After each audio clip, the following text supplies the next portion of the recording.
The problem is, in our country, children are bought and sold for sex every day. In large cities, in small towns, and rural communities, the demand for sex is huge. Every day, men are willing to buy and pay for sex. There's a lot of money to be made because of that, and a lot of people are surprised by that. When we came to understand that every year in America, children are bought and sold for sex, we understood that that was happening in our state, in Arkansas, and we wanted to do something about that.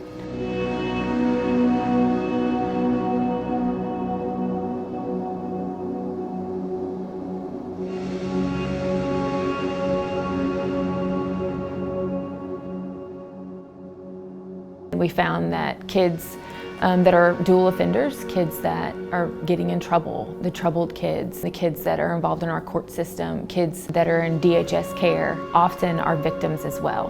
We found that instead of needing punishment, they needed intervention, and they need services, and they need to understand their vulnerabilities and what was going on. Our desire is that this wouldn't happen to any child.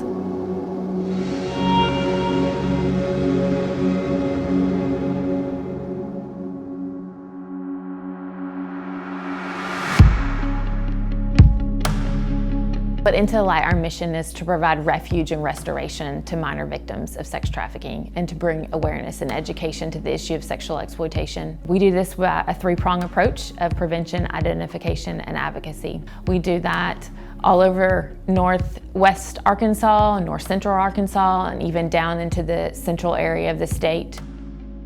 Our vision is to be able to provide trauma-informed crisis response and support and services to victims all over the state. We began partnering with our juvenile detention centers here in Arkansas, and we began bringing the prevention program, and it helps kids understand how someone would come into their life, build a relationship with them, how they might buy them nice things, in essence grooming them for the purpose of selling them for sex.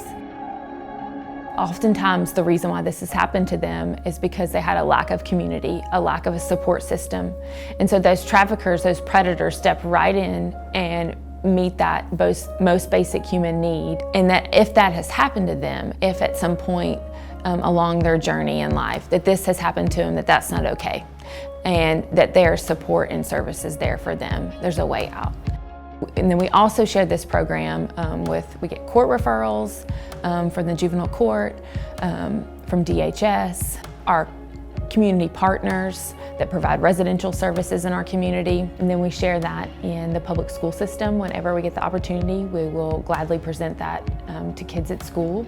And then we also share that with youth groups. So as we are sharing this prevention program, many victims are identified. We're able to intervene at this point. We're able to be emotional support for the kids. We're able to come alongside them and be that support system with advocacy and mentorship, and stand with them and stand behind them. So we're able to just really be a voice for that child and support them in this journey. Another way that we provide prevention is by training and educating law enforcement and community partners. So all of our community partners that we work with in the area that will engage this child and work with this child or work with high-risk children in the community, we train them on being able to identify behavioral indicators, physical indicators, high-risk indicators, all of those things to help them understand that grooming process as well. So not just Into the Light can intervene, but they can also intervene. One way that we are able to intervene and provide services and support to victims is that we have the ability to provide 24-hour crisis response. And if there is a potential minor victim of sex trafficking or a child that they believe could be being trafficked, we will come day or night and gladly meet with that child to provide hope and help and emotional support, and just come alongside all those that are supporting them and look to begin that journey of coming out of that life.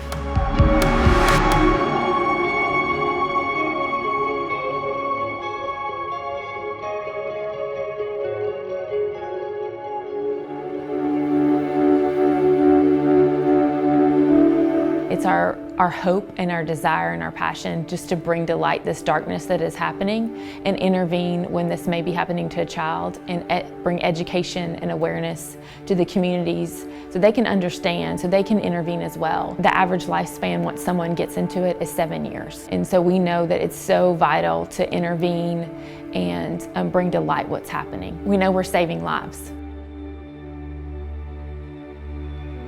We love what we do at Into the Light because these kids that we get to advocate and support are some of the bravest kids that you will ever meet.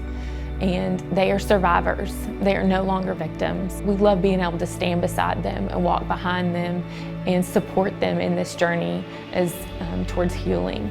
And we ask you to come alongside us and partner with us in this journey.